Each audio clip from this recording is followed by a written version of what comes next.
Olá pessoal, faz um tempinho aí que eu não posto vídeos, né? Mas como vocês já viram aí na descrição, esse vídeo é sobre API. Bom, nos vídeos anteriores a gente só fez desenvolvimento de sistemas para desktop. Como infelizmente desktop já saiu faz um tempo já digamos, de moda, entre aspas, né? O futuro é tudo web, então eu vou seguir agora com apenas desenvolvimento web, então a gente vai ter que se adequar a isso. Para que eu comece um novo sistema, por exemplo, sobre conexões e transferência de arquivos e qualquer coisa do tipo, a gente precisa saber o que é uma API. Bom, basicamente, você tem o seu aplicativo do Spotify ou do Facebook para você conectar no banco de dados do Facebook e do Spotify para poder ouvir sua música, por exemplo. Você precisa se conectar a uma API que faz o streaming lá para você. Então, a gente vai aprender a criar uma API e criar um sistema que vai consumir essa API também. Então, a gente vai ter dois softwares se comunicando um com o outro, tá? Basicamente, nesse vídeo, a gente vai apenas criar a API. Eu dei o tema aqui de nutrition, vamos supor que é de nutrição o assunto apenas, tá? Bom, esse novo formato aqui, pode ver que eu não estou utilizando mais o NetBeans, eu estou usando o Eclipse. Eu vou deixar esse projeto no GitHub, então vocês podem forcar como público lá e contribuir com o que vocês quiserem. E o que eu achar interessante, eu faço o merge lá e deixo vinculado, tá? A gente pode criar algumas coisas junto. Ou algo que eu desenvolvo aqui, vocês acham que pode ser melhorado, é só vocês fazerem um pull request lá para o GitHub, para o repositório que eu vou deixar aí na descrição. E aí eu vejo se realmente faz sentido. Se fizer sentido, eu já adiciono e falo no vídeo seguinte quem foi que contribuiu e tudo mais, tá? Então, basicamente, uma API seria um conjunto de rotinas, né? E padrões de programação para acesso a um aplicativo de software ou plataforma baseada na web. Uma API, quando ela é criada, a empresa de software tem a intenção de que os outros criadores de software desenvolvam produtos associados ao seu serviço. Então, por exemplo, o Google tem o Google Maps. A Uber utiliza a API do Google Maps para poder ter acesso às ruas e etc. Entende? É basicamente isso. Uma API. É para isso que ela serve. Bom, eu tenho o meu pacote inicial aqui, né? A gente está desenvolvendo em Spring, tá? É um projeto Maven esse. Eu não vou conseguir explicar muito bem o que é isso, porque senão o vídeo vai ficar de 6 horas. É muita coisa, muito conteúdo. Se vocês quiserem, eu posso fazer uma série aí de Spring, de como funciona, Maven e tudo mais. Aqui, no caso, eu vou tratar somente de programação mesmo. Então, eu tenho um pacote BR com Nutrition. Eu vou criar um novo pacote. Vou chamar ele de Model, porque é ele que vai ser a minha entidade. Tá? Eu vou criar a entidade aqui, ó, em cima do Model, New Class. Nutricionista. Então, eu tenho um nutricionista. Esse é o meu modelo. No caso, a minha entidade, né? Então, o meu nutricionista tem um nome, ele tem idade, idade no caso não se salva em banco de dados, né? A gente salva a data, então eu vou utilizar aqui o local date e vou pegar apenas a idade da pessoa, né? Eu vou pegar também weight string, código registro, que assim como o médico tem CRM, o nutricionista também tem o seu próprio código de registro. Por enquanto, eu acredito que isso seja necessário, apenas isso. Ou, caso para a gente poder vincular, eu vou deixar também um private, que tipo pode ser inteiro? Não, long. Long o ID do paciente. Porque eu consigo, no banco de dados, filtrar pelo ID do paciente na tabela nutricionista e buscar o nutricionista que atende esse paciente também. Aqui eu vou criar os getters e setters, né? Então eu vou apertar aqui no macOS Command 3, ou no Windows eu clico aqui em Kick Access e digito getter. E aí a primeira opção é getter and setters. Aí ele me mostra aqui quais são as variáveis, eu seleciono todas e clico em OK. Ele vai gerar os getSet para mim. Vou gerar também um construtor passando todos os parâmetros. Constructor, using fields. Vou apertar OK. Ele cria para mim aqui. Eu vou retirar esse super. Vou copiar apenas o nome da classe, colar aqui embaixo e apertar o Ctrl espaço. Ele vai falar, o construtor que você quer gerar? Eu falo sim. Aperto Enter, pronto. Então ele gera para mim um construtor vazio que no momento não vejo necessidade da gente utilizar. Então eu só vou adicionar a anotação informando que não vai ser usado.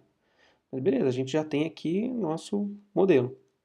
Como o nosso nutricionista também vai precisar de um ID, então private ID, né, no caso, vai ser long também. Vou anotar essa variável com ID da... No caso, a importação que eu vou utilizar é java x.persistence, essa vai ser a biblioteca. O nome, eu vou apenas chamar aqui de, anotar no caso com arroba colon, vou falar que o nome é nome, esse é o nome da coluna do banco de dados. Como a gente vai utilizar o Spring e tudo mais, ele gerencia tudo pra gente. Então, eu não preciso, tô só trocando o nome da variável aqui, tá? ID underline paciente não pode ser nome de variável. Como eu vou utilizar, deixa eu só trocar aqui embaixo.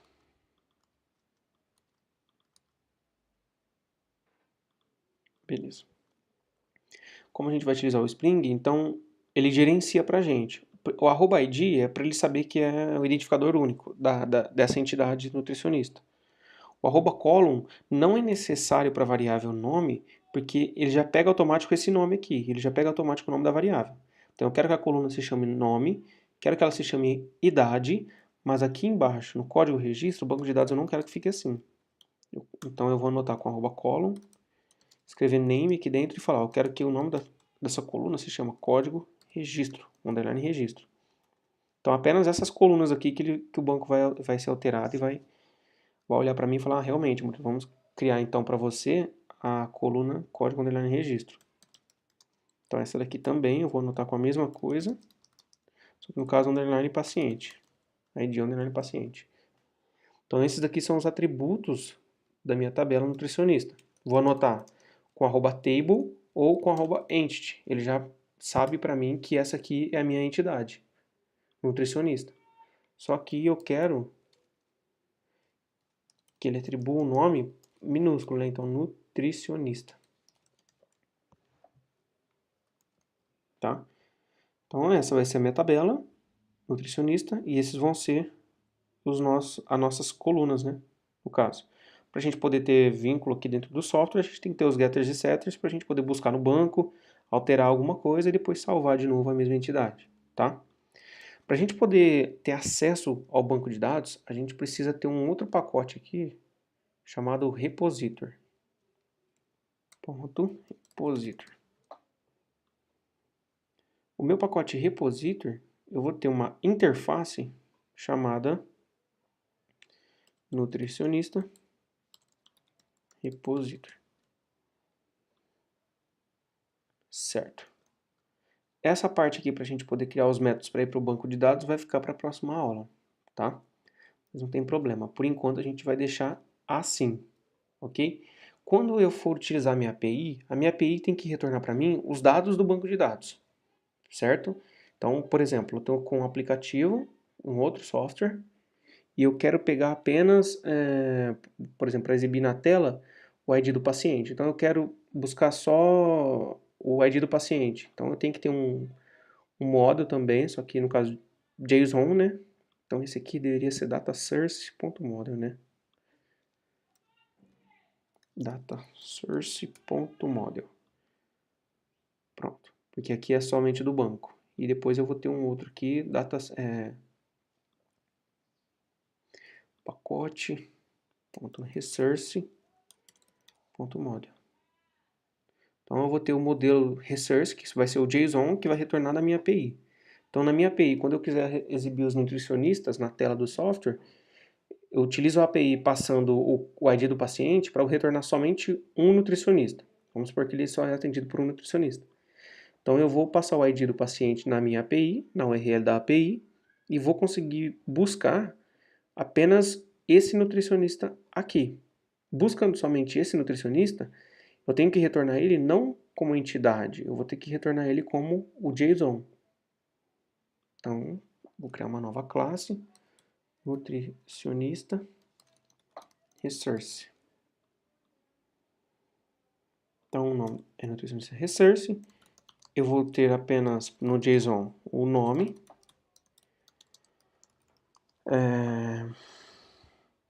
ID paciente, e eu posso, por exemplo, retornar o ID do paciente para que eu consiga buscar em outra API pelo ID do paciente e exibir os dois nomes, por exemplo, se eu quiser. Não vai ser assim que a gente vai fazer, mas não tem problema. Vou vir aqui agora, gerar os construtores, né? Passando todos os parâmetros, removo o super, getter and setters. Só que agora eu anoto meus atributos com o @JSON_property. E falo que no JSON tem que retornar com nome underline nutricionista. Então vai ser exibido dessa forma, por exemplo, ó. Nutricionista, nome, né? Nome underline nutricionista. Vamos supor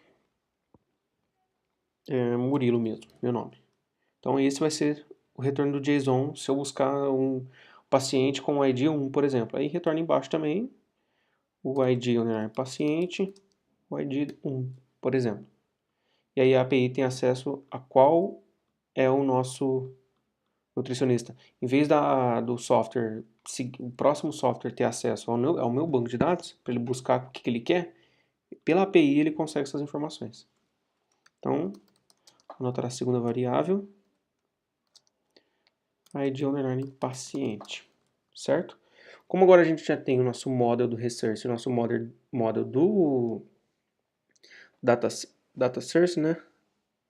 Então eu tenho o nosso esqueleto pronto, tá? Na próxima aula a gente vai aprender a fazer aqui o nosso repository para ele poder buscar por ID, buscar por nome e tudo mais, ok? Então até a próxima aula.